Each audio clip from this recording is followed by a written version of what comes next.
Nakon što smo odradili okopavanje voćaka te dodavanje stajskog gnojiva u prostor oko voćke, na red su došle i druge radnje koje su potrebne da se u toku mirovanja voćke odrade. Prije svega voćke smo pošpricali, odnosno odradili jesensku zaštitu bakrom i na taj način u većoj mjeri uništili uzročnike raznih bolesti koje napadaju naše voćke u drugom dijelu godine.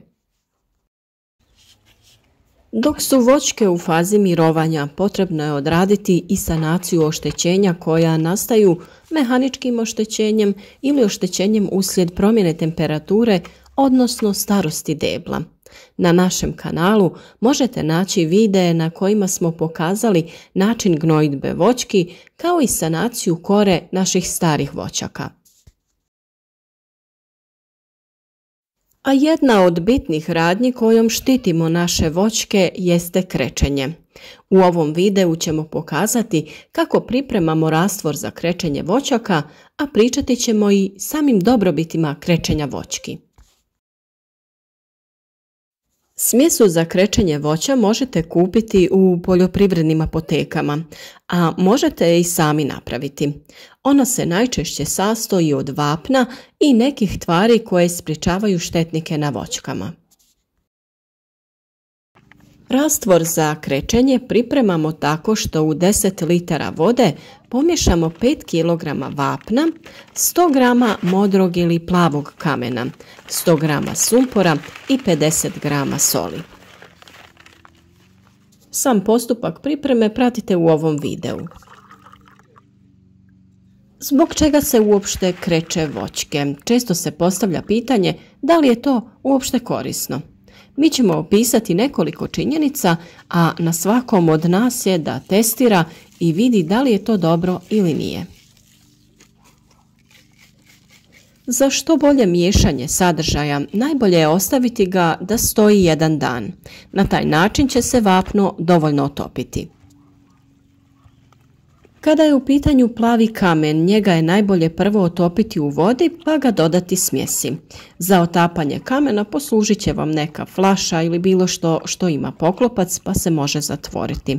Napuniti ćemo je vodom i nekoliko puta promiješati kako bi se kamen u potpunosti otopio. Inače, plavi kamen je u stvari bakar sulfat i glavni je sastojak bordovske čorbe. To je fungicid i baktericid koji štiti voće i povrtlarske biljke od gljivičnih i bakterijskih oboljenja. Ono što je jako bitno jeste da ovaj preparat se koristi u organskoj proizvodnji. Plavi kamen je pogodan naročito kod uzgoja vinove loze i paradajza koji su osjetljivi na spomenuta oboljenja. Bitno je naglasiti da se rastopljeni modri kamen uvijek mora dodati u otopinu vapna, a ne obrnuto. Iz tog razloga ćemo ovaj rastvor plavog kamena dodati u naš preparat. Tokom cijele pripreme bitno je redovito miješati kako bi se sav sadržaj lijepo sjedinio i bio što učinkovitiji. Prije nego krenemo sa nanošenjem kreča po kori voćke, potrebno je pregledati je i deblo očistiti od eventualnih raznih lišajeva i mahovina koji su se nakupile tokom godina starosti na ovim starijim voćkama. Ove nakupine stvaraju problem našim voćkama jer zadržavaju vlagu na kori, uslijed čega kora trune i propada. Iz tog razloga ćemo koru očistiti onako kako smo upisali u jednom od videa u kojem smo pričali kako spasiti stare voćke od propadanja. Pored modrog kamena u našem rastvoru koristiti ćemo i sumpor. Sumpor će djelovati kontaktno i isparavajuće na štetočine koje prezimljavaju na voćki kao i na biljne bolesti. U kombinaciji sa vapnom djelovanje je dugotrajnije i bolje je jer vapno produžava djelovanje tog preparata. U prvom redu sumpor djeluje na biljne uši kao i na grinje koje predstavljaju sve veći problem u voćarstvu. Kod primjene sumpora u kombinaciji sa vapnom treba paziti kada se odrađuje tretman. Bitno je naglasiti da pupoljci ne smiju biti otvoreni, već se tretman mora odraditi kada su pupoljci potpuno zatvoreni, jer ova mješavina može uništiti mlado osjetljivo tkivo u pupoljku. Na ovo obavezno treba obratiti pažnju ako se sredstvo nanosi prskanjem po čitavom stablu voćke. I posljednje što smo dodali jeste sol. Ona u ovoj mješavini ima funkciju da se naš preparat što bolje kristalizira.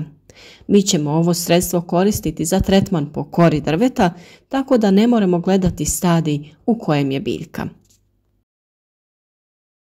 A sada tu dolazimo do pitanja kada se biljke tretiraju, odnosno kada se kreče voćke. Naime, dva su termina u kojima se mogu krečiti voćke, a to je u kasnu jesen ili na kraju zime, odnosno na početku proljeća. Da bi definirali pravi termin za krečenje voćaka, navesti ćemo razloge zbog kojih se to uopšte radi. Sami ciljevi krečenja voćaka ogledaju se prvenstveno u tome da se stvori bijela površina na kori stabla, to jest bijela boja stabla kako bi se omogućila refleksija svjetlosti. Ova boja omogućuje da sunce ne zagrijava naglo koru voćaka, što je posebno važno za kasne proljetne mrazeve, koji su česta pojava u kontinentalnim dijelovima gdje prevladava umjereno kontinentalna klima. Kasni mrazevi mogu stvarati velik problem i po cvjetne pupove, a i po same stabljike voćke. Ako odložimo kretanje vegetacije za 10 ili više dana, možemo smatrati da smo uspjeli. Naime, zagrijavanje kore drveta će probuditi kretanje sokova kroz voćku, što može dovesti do smrzavanja određenih dijelova stabljike, a to može biti kobno za mladu voćku. Znači, kada je u pitanju sama zaštita kore od pucanja i sprječavanja ranog kretanja vegetacije, tada krečenje i u toku zime, na primjer u januaru, neće biti kasno. Ako gledamo tu namjenu, tada krečenje početkom proljeća nema velike koristi po tom pitanju. Krečenje stabla vapnom ima i fungicidnu ulogu, jer kreč može biti odbojnik za pojedine nametnike. Kada koristimo vapno, moramo znati da ono u sebi sadrži određene komponente. Ono može imati i funkciju zaštite od životinja koje bi mogle nanijeti štete kori stabla voćarskih stablašica. Najčešće oštećenja od životinja nastaju upravo u toku zime, pa bi tretman trebalo odraditi prije zime. Jedan od najbitnijih razloga nanošenja kreča na voćke jeste njegovo fungicidno djelovanje. Sve štetočine koje obitavaju na voćkama treba tretirati čim se ukaže prilika, a kasna jesen je najpovoljniji trenutak. Većina faktora upućuje da krečenje voćaka treba odraditi krajem jeseni, odnosno prije početka zime. Pa čemu onda dilema? Da li to raditi u proljeće? Svakako preporučujemo da se odradi i drugi tretman ako se boja sapere sa kore voćke u toku zime uslijed obilnih padavina. Inače, krečenje voćki se u našim krajevima većinom radi u proljeće, što ima umanjenu funkciju, ali ako ništa, kora će zadržati nešto svjetliju nijansu za naredne godine, a djelovanje na lisne uši i grinje će dati određeni rezultat.